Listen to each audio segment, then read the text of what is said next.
In this short tutorial, I will show you how to turn off the auto call recording feature on your Samsung device.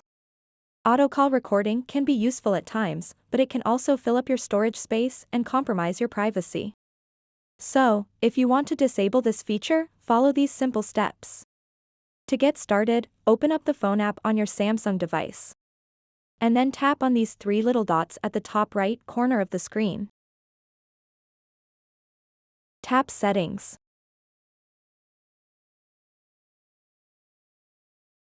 After that, tap Record Calls.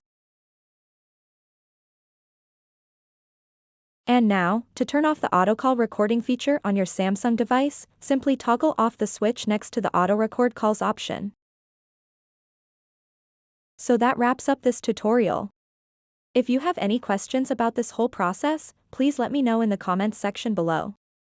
And if this video helped you out, please give it a big thumbs up and subscribe to this channel for more tutorial videos like this one. Thank you so much for watching and have a good day.